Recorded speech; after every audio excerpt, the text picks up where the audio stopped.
Tahukah kamu, Kemenkes menyatakan bahwa hipertensi pada ibu hamil menduduki peringkat kedua tertinggi kematian pada ibu setelah pendarahan. Juga meningkatkan resiko komplikasi seperti preeklamsia dan eklamsia, serta menyumbangkan angka kematian pada ibu hampir 30%. Sebenarnya, apa sih hipertensi pada kehamilan? Yuk kenali penyebab dan faktor risiko serta pencegahannya.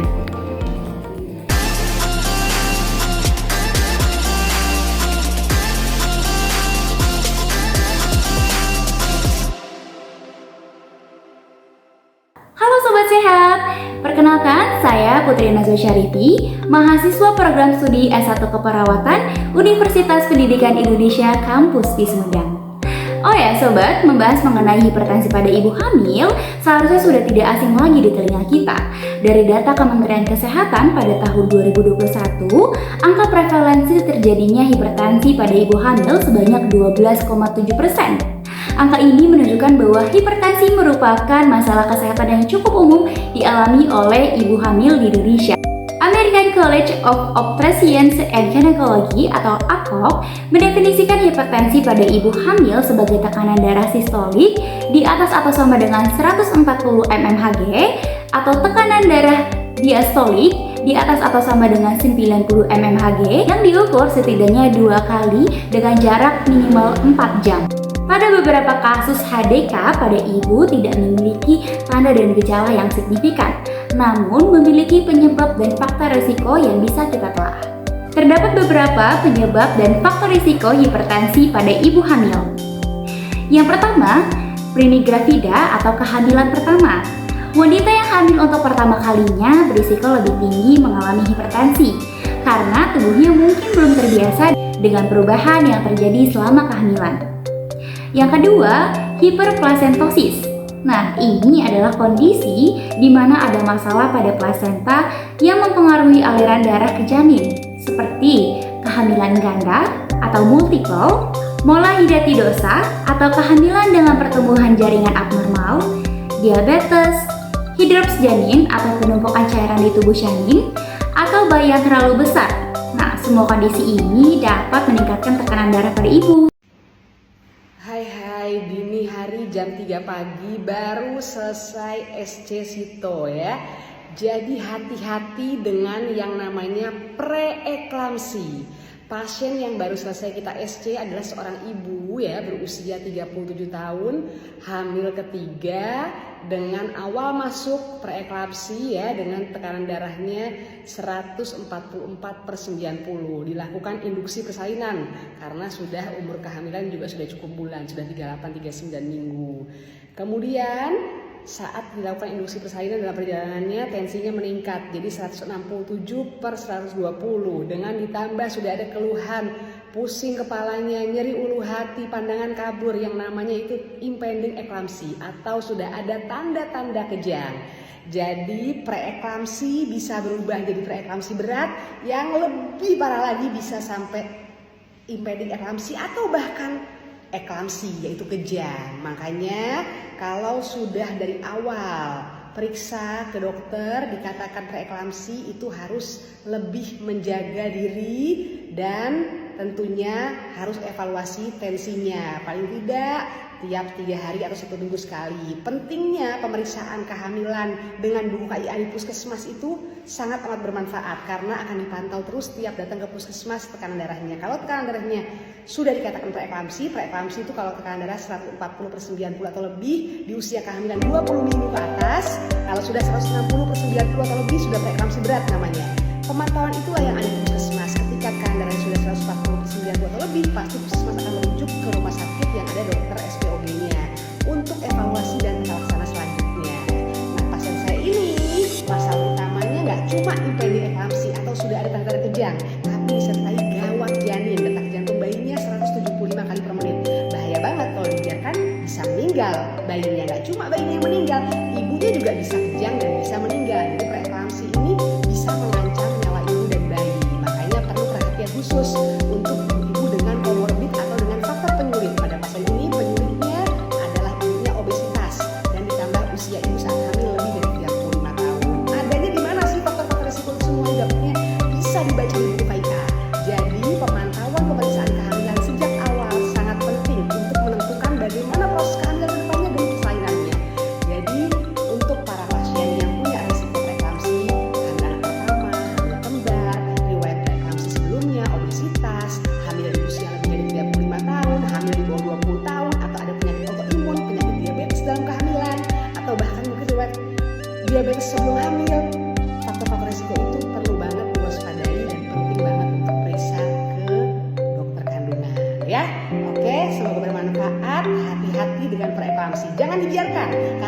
preeklamsi berat, bisa impending eklamsi, dan bahkan bisa eklamsi. Jelas akan mempengaruhi kondisi ibu dan bayi, bisa sampai kondisi yang terparah. Ibunya kalau kejang bisa meninggal, bayi juga bisa meninggal. Oke, hati-hati, semangat terus, berani, love you all. Nah, sobat, tadi merupakan beberapa penyebab dan faktor risiko hipertensi pada ibu hamil yang perlu sekali kita perhatikan.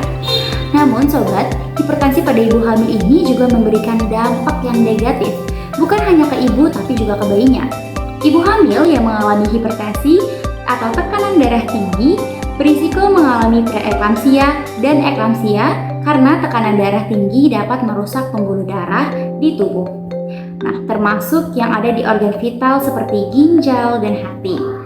Sebenarnya apa sih preeklamsia? Preeklamsia adalah hipertensi dalam kehamilan yang biasanya muncul setelah 20 minggu. Kondisi ini terjadi ketika hipertensi pada ibu hamil disertai dengan adanya protein dalam urin atau proteinuria. Proteinuria menunjukkan bahwa ginjal mulai terganggu dan tidak berfungsi dengan baik. Nah, sobat, kondisi ini bisa menyebabkan kerusakan organ. Apabila preeklamsia ini tidak ditangani, bisa berkembang menjadi eklamsia. Eklamsia adalah bentuk preeklamsia yang lebih parah di mana ibu hamil bisa mengalami kejang-kejang, dan kejang-kejang ini berbahaya karena bisa membahayakan nyawa ibu dan janin, serta menyebabkan kerusakan lebih lanjut pada organ tubuh. Kalau yang tadi merupakan dampak HDK pada ibunya, sekarang adalah dampak HDK pada anak, seperti pertumbuhan janin terhambat dan kelahiran prematur. Hipertensi dapat mengurangi aliran darah ke plasenta, dan seperti kita tahu, plasenta ini merupakan saluran utama untuk memberikan makanan dan oksigen ke janin.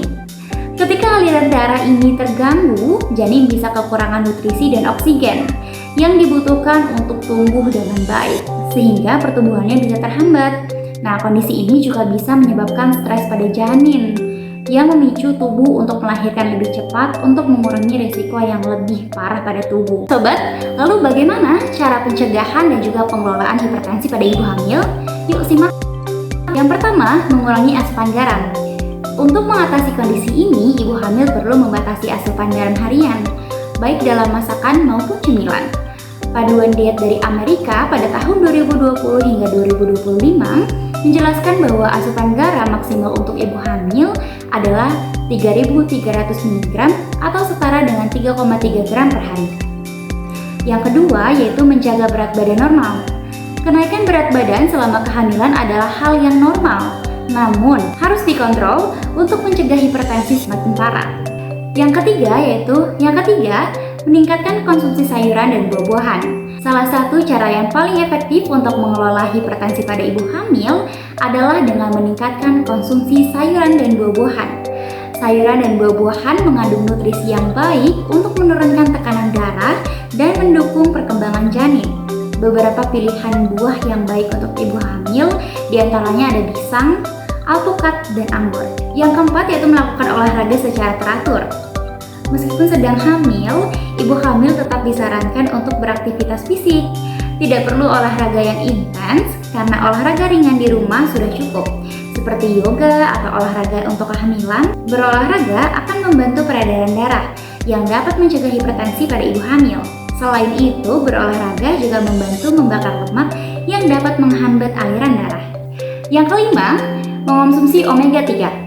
Menurut American Pregnancy Association, asam lemak omega 3 juga dapat digunakan untuk mengelola hipertensi pada ibu hamil, selain meningkatkan kecerdasan janin.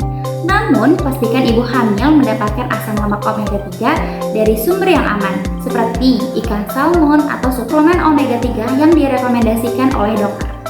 Yang keenam, rutin memantau tekanan darah di rumah. Disarankan bagi ibu hamil untuk secara rutin memeriksa tekanan darah di rumah, terutama ketika merasakan gejala hipertensi. Yang ketujuh, konsultasikan dengan dokter. Jika mengalami gejala hipertensi atau tekanan darah tinggi selama kehamilan, disarankan untuk segera mengunjungi dokter untuk mendapatkan perawatan yang lebih tepat.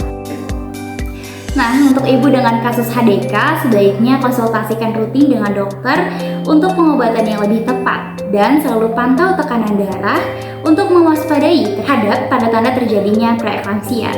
Semoga video ini memberikan pembelajaran yang bermanfaat ya, khususnya pada ibu hamil di luar sana. So, Jaga tekanan darah, nikmati kehamilan sehat dan bahagia. See you next video.